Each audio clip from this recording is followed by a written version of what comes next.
Our presenter, Meredith Nicholson, works at GMHC managing programs related to aging with HIV. Meredith obtained an MSPH from the Johns Hopkins School of Public Health and is a proud member of the LGBTQ plus community. Meredith, I turn it over to you. Hi, thank you so much. Jeff, you can see my slides, right? I see him. Great. So my presentation is about supporting LGBTQ plus older adults. There's going to be parts where, I'll kind of ask some questions or offer folks to share their thoughts. You can drop it in the chat. And Jeff, if you have any thoughts as well, feel free to share them. If you do, write your thoughts in the chat or have questions that you're dropping in the chat, Jeff will kind of stop me and say, hey, someone has a question. He's going to monitor the chat so I can continue to do this presentation. So, I think folks can start, by just, if they have thoughts about why is this important to them or what are they hoping to learn today.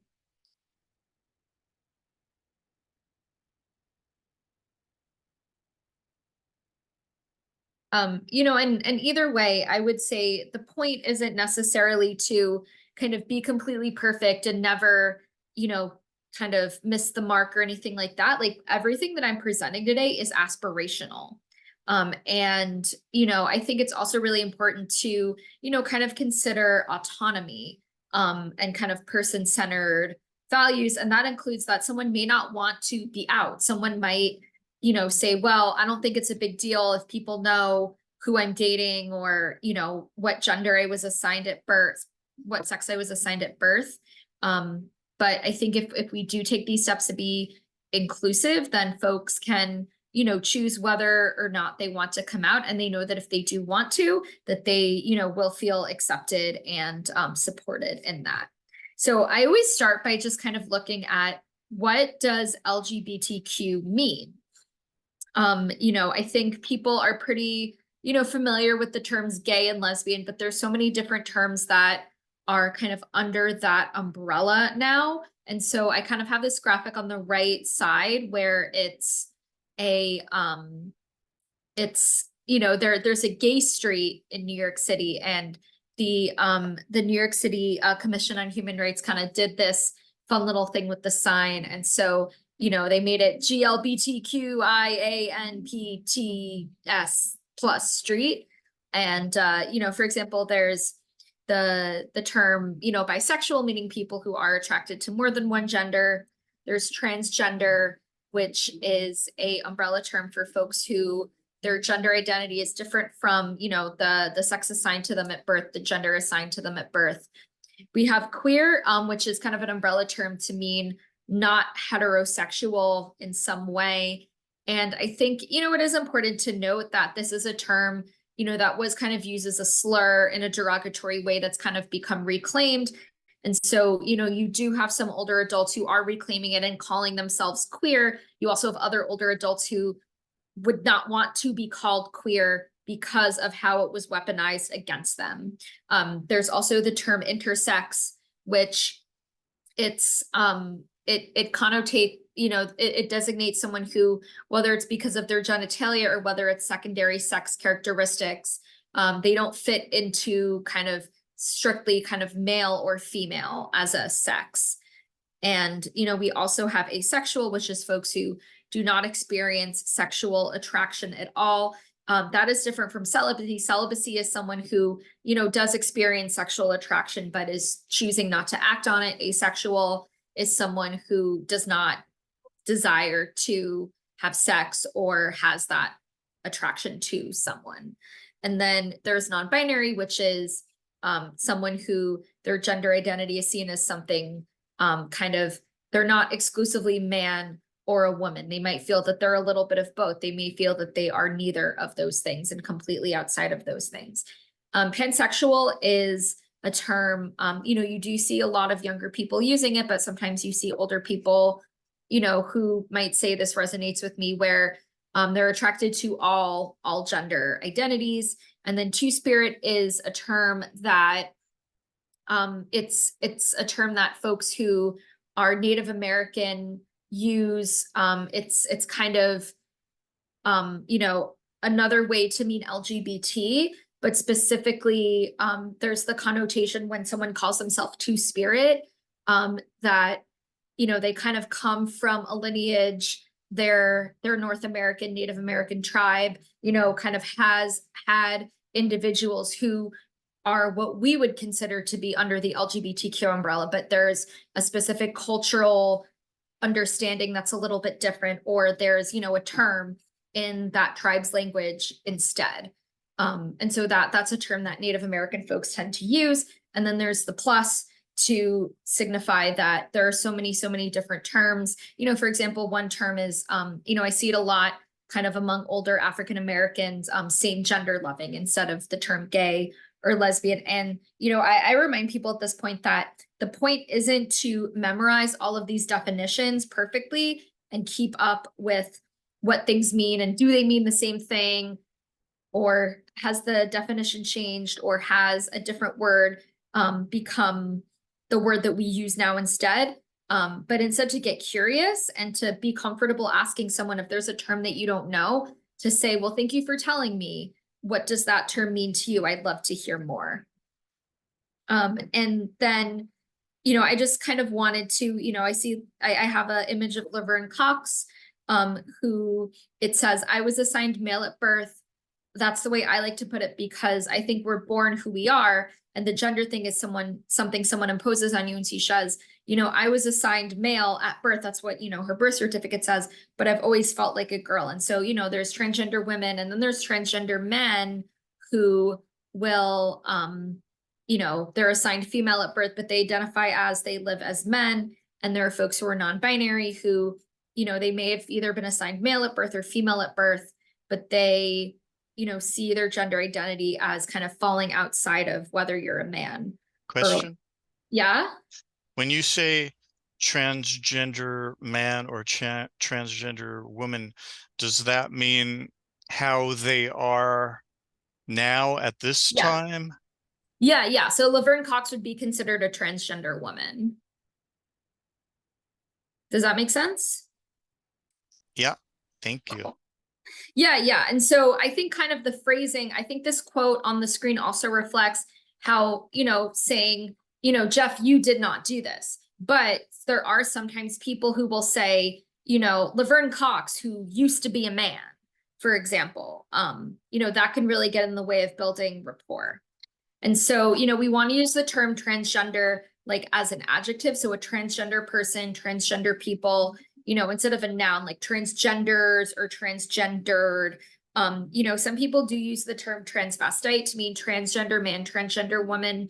You know, that term has kind of fallen out of favor and is often seen as offensive, but that doesn't mean that someone who uses it is necessarily mocking or being derogatory. You know, I remember, you know, my father, when he was alive, you know, he used the term transvestite, and you know, I was a teenager and I totally thought I knew better than my parents because I was a teenager, and I just kind of scoffed and said, "Ugh, Dad, that term is offensive. You call them transgender. Get with the times." And he says to me, "Well, you know, the individuals that I knew, you know, 20, 30 years ago, that was the term that they used to describe themselves. I didn't know that, you know, the terminology has changed." I thought transvestite meant cross-dresser. Yeah, so that was kind of a term people use, whether it was cross-dresser to mean cross-dresser, whether it meant transgender man, transgender woman. You know, the term now is kind of seen as fallen out of favor. You know, personally, when I, you know, I think the example that I use with my father is like a good example of how just because someone uses that term, it doesn't mean they're being derogatory or trying to be offensive. They just may not know. You know, for example, when I was a teenager, a lot of times, you know, people who were, let's say, a transgender woman, like Laverne Cox, they would call themselves MTF, male to female, you know, and then you had the kind of the acronym just switched for transgender men. People would call themselves FTM, female to male, but those terms are now seen as outdated. But I've been in the LGBTQ community for over half my life, and I can barely keep up with the changes. You know, I can see where someone who may have heard that term, you know, 15 years ago and just hasn't really had any experience interacting with very many transgender people, you know, might use the term MTF or FTM and not know that that's a term that people don't like anymore. So again, I really want to stress it's not about memorizing things perfectly, but just kind of, you know, getting some exposure and getting curious. And also asking folks, you know, how do you want to be referred to?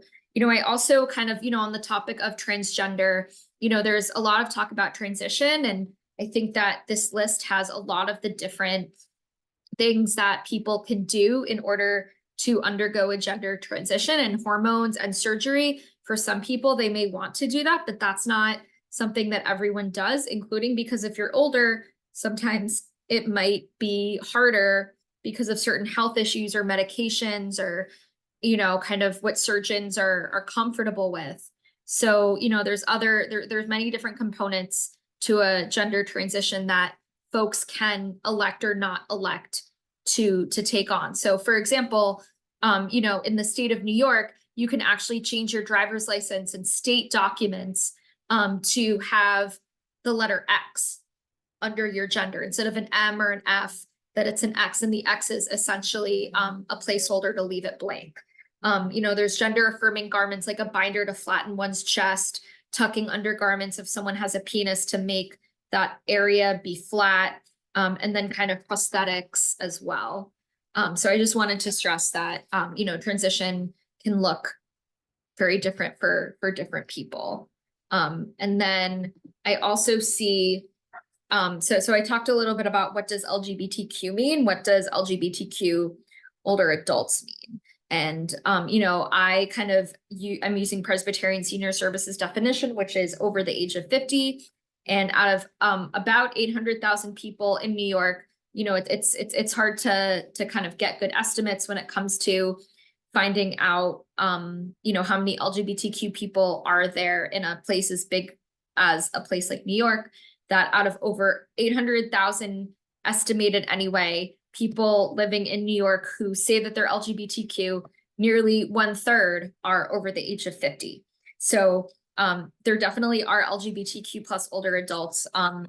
You know, I kind of have some questions that folks are welcome to type in the chat or make comments about in terms of when you first started learning about gender and sexuality. But, you know, the reality is that we often do think of kind of an LGBTQ plus person, we think of a young person, but LGBTQ plus older adults exist as well. And that includes older adults who are coming out later in life. Sometimes that's because someone has suppressed something about themselves and they've, you know, felt this way since they were young and they denied it. That's true. But it also is sometimes that you discover new things about yourself later in life, especially, you know, when there is increased visibility more generally. So I think of Amy Ray of the Indigo Girls, which is a popular lesbian folk duo. So she has started identifying as, in her, you know, her early 60s, as someone who is non-binary, because that is a newer term. And she really realized that resonates with me. You know, you have people like Clive Davis who come out later in life because, you know, Clive Davis came out as bisexual later than life because, you know, he said that he was under the impression that you're either gay or you're straight. You know, he, you know, didn't know that there are bisexual people, and that it's not just a phase, that, you know, you're either experimenting and you're really straight, or you're, you know, you're just kind of coming out as gay later, that this is a valid sexual orientation. And, you know, either way, you know, sexuality is definitely seen as taboo when you're older, but also, you know, older adults do come from a different time and background when, you know, sexuality was seen as taboo, and certainly being LGBTQ was seen as a mental illness, essentially. There are people who still see it that way. But I think especially then, as I'll talk about in a second, there, you know, was even less information and visibility, certainly positive visibility. And so I want to stress that you are interacting with LGBTQ plus older adults, but you don't necessarily know it. And I also want to say that, you know, sometimes life events that happen you know, certainly older adults do go through life-changing events. Their kids grow up, a spouse might die. And, you know, these are times where you are discovering new things about yourself as well.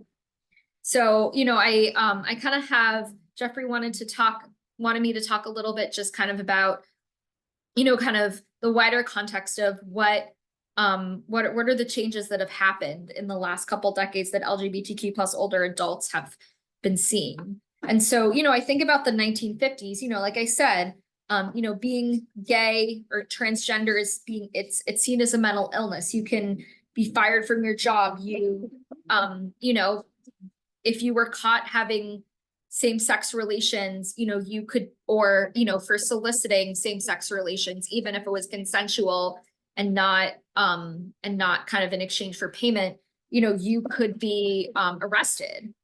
And, you know, a lot of bars even that people weren't necessarily engaging in sex, but, you know, there were raids and LGBTQ people were harassed. And so, you know, the 1950s is, you know, the first lasting anyway, gay and lesbian organizations. You have the Mattachine, which was more geared toward men in Los Angeles in 1950. In San Francisco, you have the Daughters of Bilitis, which in 1955 forms, and it actually forms as an alternative to bars because of what I had mentioned. They would often get raided, or people would, you know, people know a bar is a gay bar or a lesbian bar. You don't necessarily want to be seen there. And then, you know, they both had publications. The Daughters of Bilitis had the Ladder, which I have a picture of a cover of. The Mattachine Society had one magazine. And, you know, in the 1960s, Illinois is the first state to decriminalize sodomy. And over the course of the 60s and 70s, 17 other states follow. And you have, you know, kind of the first, they're very small, but they're the first political demonstrations. There's the first gay rights demonstration in the US taking place in September in New York City at the Whitehall Induction Center. That's protesting discrimination in the military. And you have a few smaller riots, but the Stonewall riot in 1969 is the big one that a lot of people know about. I saw Naomi had her hand raised. Okay. So, you know, and then anyway, like kind of in the 1970s, you see kind of the first gay liberation march held in New York City. That's the precursor to Pride. You have more advocacy organizations, the first cities to pass protections based on, you know, kind of protections based on sexual orientation and gender identity. And you have, you know, more establishments like bars and bookstores that are forming. You have more characters on TV and more media visibility, but you also have, you know, backlash. You have folks like Anita Bryant who are kind of leading campaigns to repeal and to dehumanize LGBTQ people. And then in the 1980s, you have the AIDS crisis. You know, you have folks like Rock Hudson and Eddie Mercury getting sick. You have ACT UP, though, which is an organization that is an advocacy group that, you know, really advocates for funding for research into kind of, because at the time they didn't know what caused HIV or what was effective medication to ensure that someone could live a healthy life, even living with HIV. And then in the 90s, you know, we have kind of the acronym evolved to LGBT that we include bisexual and transgender people. We have folks coming out like Ellen DeGeneres, like Tammy Baldwin, who is the first, you know, there were individuals who would run for office and then came out after they were elected, but Tammy Baldwin was the first person to get elected to Congress being out as a lesbian. And, you know, that was pretty remarkable. And, you know, yet you also had Matthew Shepard, who was a gay man who was a victim of a hate crime as well. And then in the 2000s, you have kind of, you know, anti-sodomy laws being, you know, sodomy laws are deemed unconstitutional.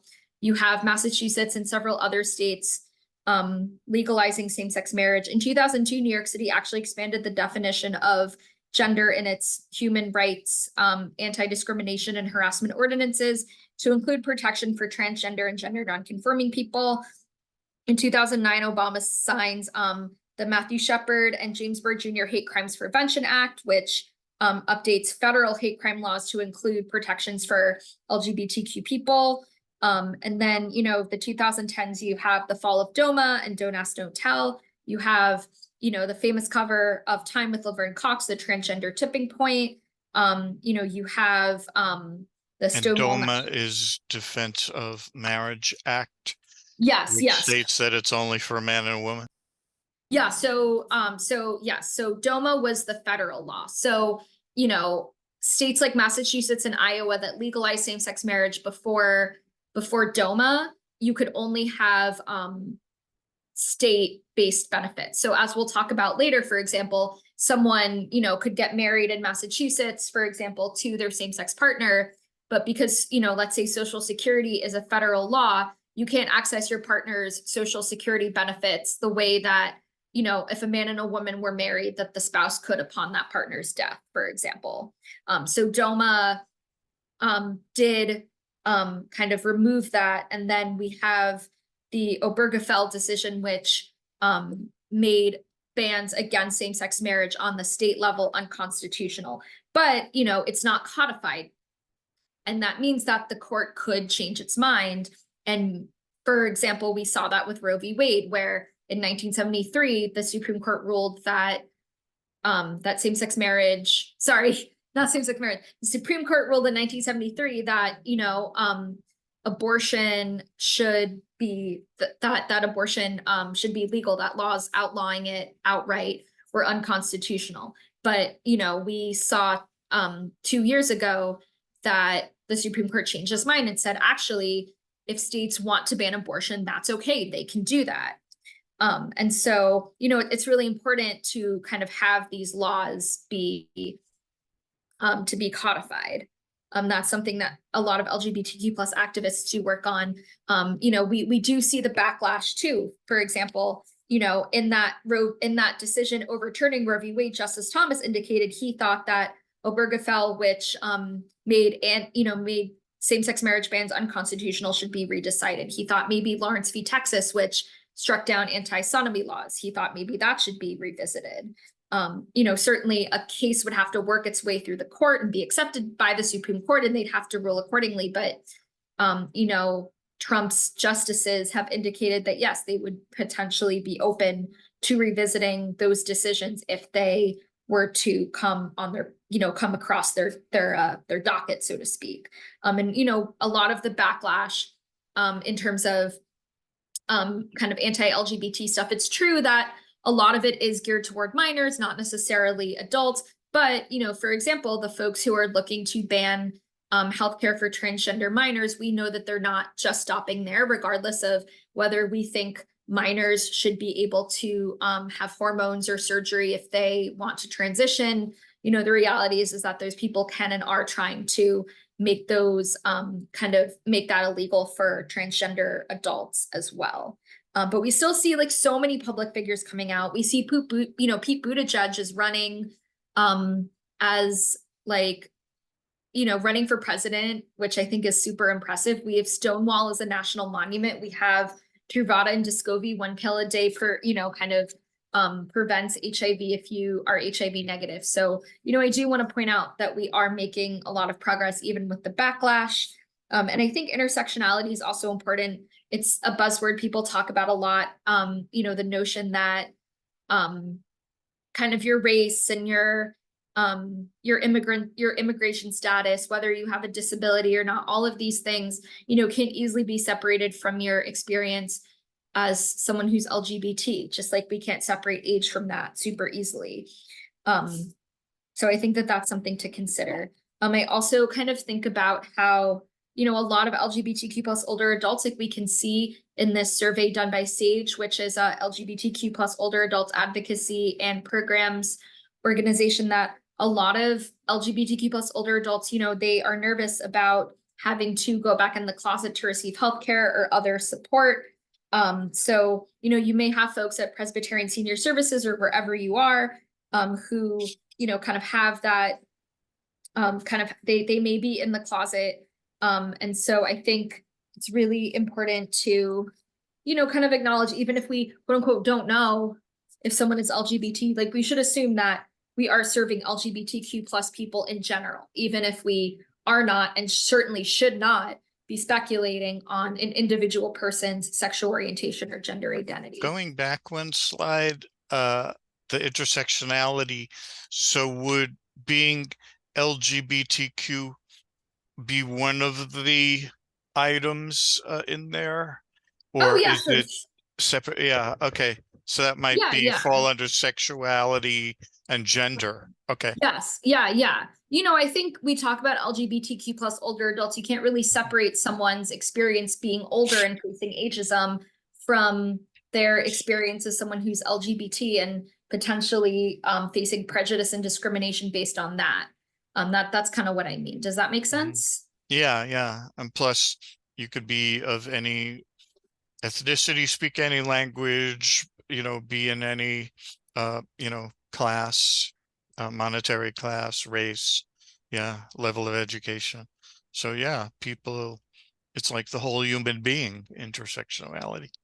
Yeah, definitely. And so, I just like to remind folks, coming out, it's not a one and done thing. You're doing it, constantly over the course of the life of your lifetime. And as I mentioned, sometimes people, even older adults, might be questioning. And so, we don't necessarily want to do the are you gay? Are you trans? Are you this? But we build that trust so that people feel that they can share those things if they want to do that.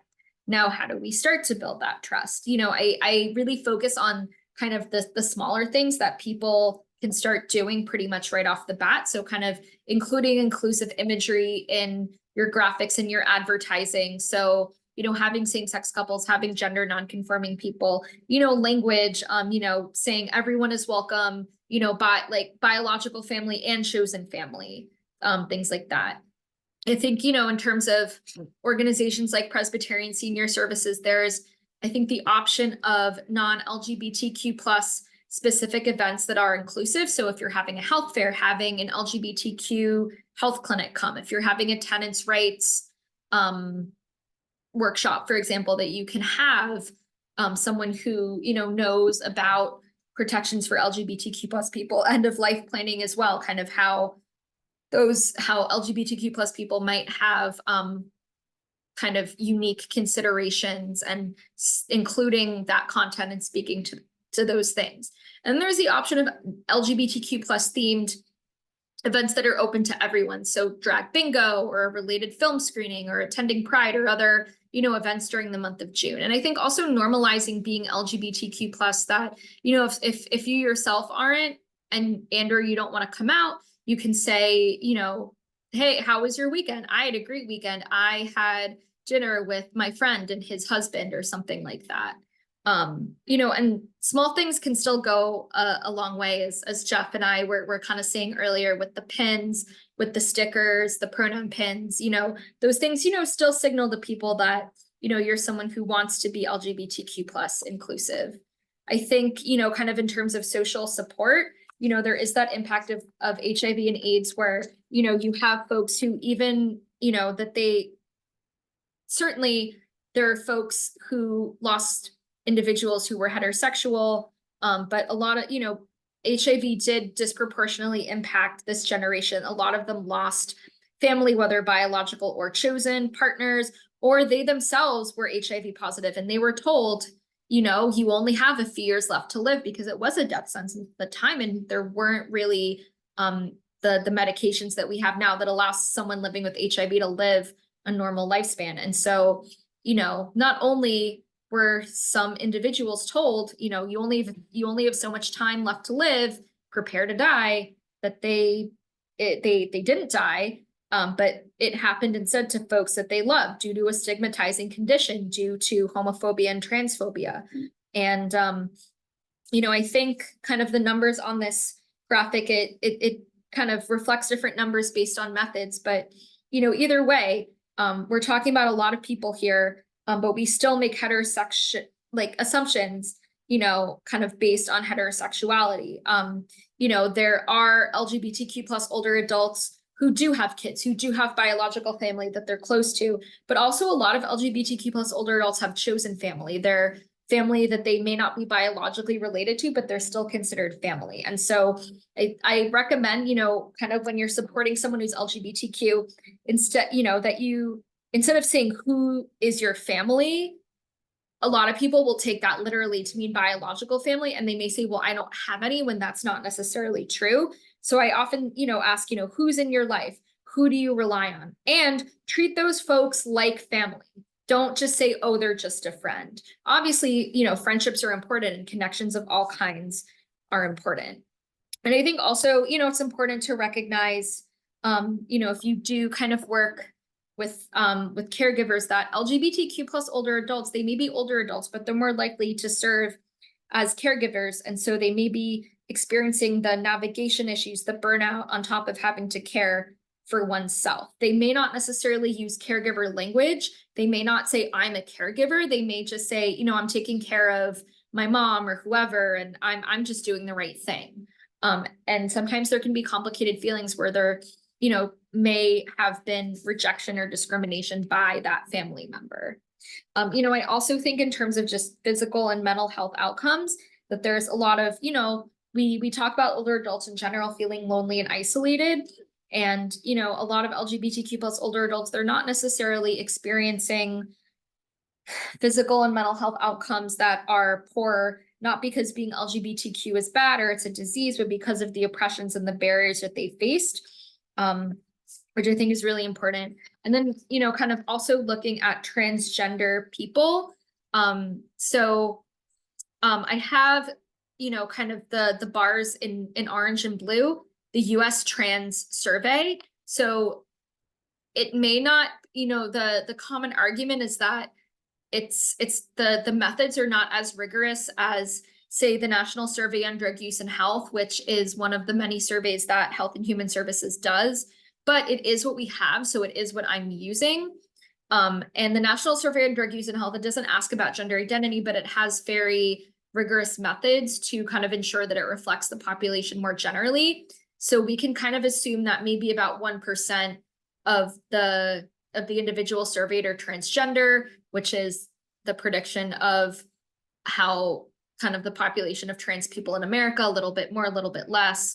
But we can see if you know anything about kind of the trends of mental illness in both groups, transgender and the closest we can get to a cisgender comparison, that, kind of mental health crises really peak late teens, earlier 20s, and then decline over time. And that is true with both groups. But for transgender people, that rate of kind of mental health crisis severity, it stays high and kind of remains. What's the difference between the solid bars and the bars that have an outline with white in the middle? So the orange and the blue is like the US Trans Survey. So it's basically a big survey that the transgender, kind of the National Center for Transgender Equality, kind of tries to get transgender people to take and kind of have a snapshot of what's it like to be trans in America, kind of what are things looking like. And, it's true that kind of, because it is often used in research. And so the common counterpoint is, well, who's going to be more likely to take that survey? Are the results that we have here, is that truly representative of transgender people, or does it more reflect that the specific transgender people who are more likely to take the survey are more likely to experience psychological distress? Versus the ones in white, it's the National Survey on Drug Use and Health, which is one of the surveys that the US Department of Health and Human Services uses. And that is, they kind of have very rigorous methods to ensure that it reflects the general population. Now, that requires a lot of time and money that, an organization like National Center for Trans Equality doesn't necessarily have. And it's also just harder to find transgender people who make up 1% of the population of a very large country who already are, pretty distrusting of kind of certain authorities. But it is the best that we have. So that's kind of why I use the two. But I want to point out, that mental health, substance use, these are issues that impact older LGBTQ plus older adults. The National Survey of Drug Use and Health, it does ask about sexual orientation. And, about 10% of, we think anyway, of people are LGBT, identify as not heterosexual. And so, we see that reflects in their survey. And we also see that, about 1 in 10 LGB older adults, aka defined over 50, that they do struggle with substance use and co-occurring mental health conditions. When I say they're 2 to 3 times more likely to use the substances listed on the slide, I am not admittedly talking about very huge numbers. About 14% use cannabis, 3.5% use opioids, specifically use opioids kind of in a way that, the opioids weren't prescribed to them, or they're not taking them kind of in the way that they have been instructed to. So kind of misuse, 2% using cocaine, less than 1% using meth. But it is still something, that you want to kind of consider that, substances are a way to cope with trauma and loneliness and isolation. And so it makes sense that we would see this. And it's also very difficult to find, especially in some areas, non-bar centric culture or non kind of club centric culture. I think economic justice, as I alluded, is also something that impacts the community. 1/3 of LGBTQ plus older adults, according to SAGE, that LGBTQ plus advocacy organization I mentioned earlier, are living in poverty. That is in comparison of 1/4 of cisgender and heterosexual older adults.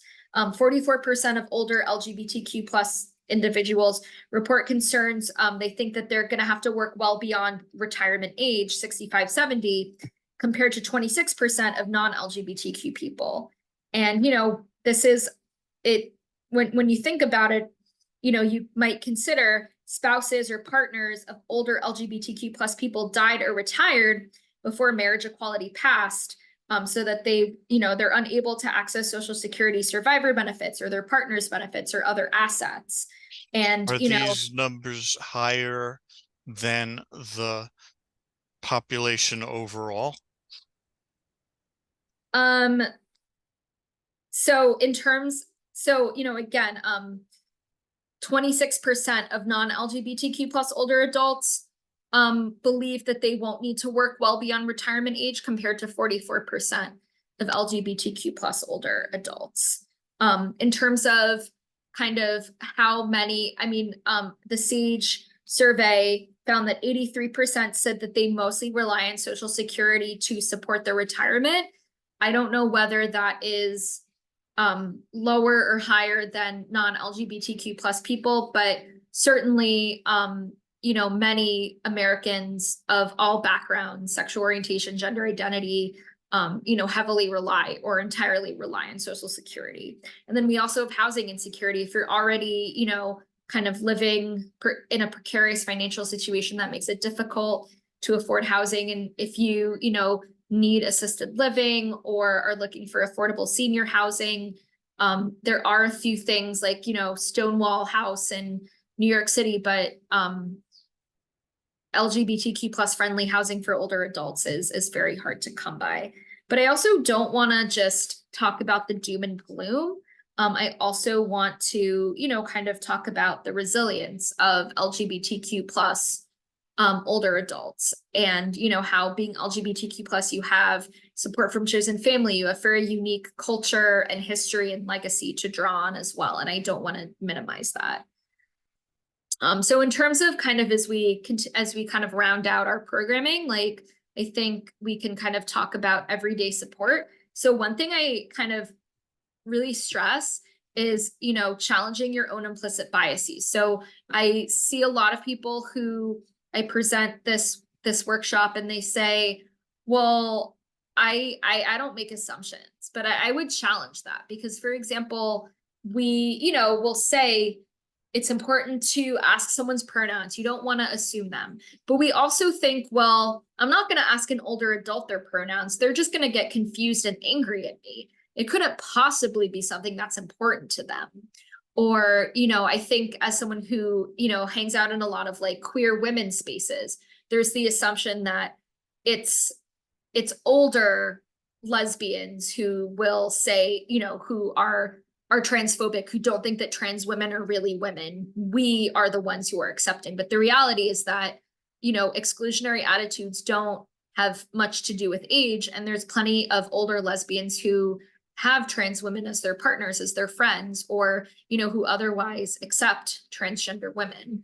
I would say, making sure that, if you have a program for men or for women, that trans men and trans women know that they are included. And then also, that sometimes LGBTQ plus older adults, they may have had kind of negative past experiences. It's important to build trust. And based on intersectionality, it could be, that a lot of LGBTQ plus spaces are have been racist in the past, or if they're a woman, have been sexist in the past, or if they're transgender, have, been discriminatory toward transgender people. And I think kind of another thing that's important is to kind of include, again, like person-centered care and recognizing that we don't lead single issue lives. So, kind of the things that I talked about with housing security and, economic stability and mental health and physical health disparities, that these things are LGBTQ plus issues as well. And then, there's kind of different examples of gender neutral language that people can use instead of, saying this man or this woman, if you, want to kind of move toward, not assuming gender. And then I also kind of have some examples of kind of slights and hurtful comments that sometimes, and folks can, say, if they've kind of seen or heard other things, whether on the job or in their personal life, kind of, these are different comments that I think people say. Sometimes they're being outright hostile, but a lot of times they are just trying to be, they're trying to be thoughtful, and they don't know that these things are kind of, they can be hurtful comments. So what can we do when these things happen? I think the most important thing is to kind of consider, like, if I respond, is the person going to become defensive and it's going to be unproductive? You may still want to, you still might want to say something, even if you think they're going to be defensive, because, you're going to regret not saying something. You don't want to convey that you accept this behavior, that you agree with it. But, you do kind of, so if someone is going to be really defensive, maybe not necessarily getting sucked in to kind of a big debate. It is kind of, a matter of, should I say something now or should I say something later? You can say something right after you hear that person make that comment. Or, if you're more comfortable, you could wait until you're with that person one-on-one, or maybe you're not sure of what to say. And you can say to that person, hey, I was thinking about what you said the other day. And I think it's always helpful to kind of approach things from a place of curiosity that, I heard that you said this. What did you mean by that? And you can kind of focus on how it made you feel versus, telling the person like, you're homophobic, you're transphobic. Even if they are being that, very few people are going to be like, wow, you're right. I actually was being pretty homophobic there. I am so sorry. I definitely won't do it again. It would be great if people did that, but I just think that's not always realistic. So I think you can kind of focus on, it made me feel disappointed when you said that, because you seem like, you're someone who, is who likes to, who I see as a non-judgmental person. And so, that really took me aback. And I think you can always frame things as, it's not about changing someone's beliefs, it's about changing someone's behavior, that someone is welcome to believe, whatever they want about whether being LGBT is sinful or not, or whether you can quote unquote change biology or not, or whether it's a crime against nature or not. That person is entitled to their own belief, but they're not entitled to be disrespectful of other people. If you're in a workplace, or if you are in an environment that has kind of a specific kind of agreement that people are going to be treated with respect, you can kind of say, well, in this space, we all agreed to not say hateful things. And, this is something that I'm not sure if it, is in accordance with the code of conduct. And so, I can send folks these slides, but there's a lot of different resources of who can help LGBTQ plus older adults, whether it's a professional client at your workplace, whether it's someone in your life who's looking for support. And, I don't think that we have much. Do we have time for the scenario? Should I just skip them? Yeah, we have time. You don't have to skip it. Okay. Yeah. So Jeff, feel free to tell me what you think. So kind of for this first one, Donald, we can kind of think of him as like a client at PSS. So he's someone that, you're meeting for the first time. He's a new client. He's friendly, but he's kind of reluctant to share much. And one of your colleagues says, I think Donald might be gay. I was helping him with his phone and I saw some photos on his phone. And that's why I believe that that's what might have happened, that he was gay and a partner of his passed away a few years ago. So what do you think you might be able to say or do to kind of make him feel more comfortable? I think you could say that the organization is open to, I don't want, open to is not the right word, but diversity, equity, and inclusion are strong principles of this organization. We keep everything confidential, and anything you say to us is between us and you. Yeah, what I like about that is that you didn't ask him like, are you gay? That you just kind of like shared your values and, you're going to let him kind of decide what he would like to do from there. And I think what you said earlier about like a pin or a sticker, those things can also go a long way. And then the second scenario is, I don't know if if PSS doesn't do, if you don't do meals, it could be a different activity that PSS does on site where, or even on Zoom technically, where, you have a participant, Jennifer, who's come out as a transgender woman. So, was assigned male, but, kind of comes out that, I've always felt like I was a woman and I would like to kind of live my truth. And, you have some fellow attendees who use Jennifer's old name and he, him. Most people, they are more coming from a place of they just, have to kind of get used to it and they apologize.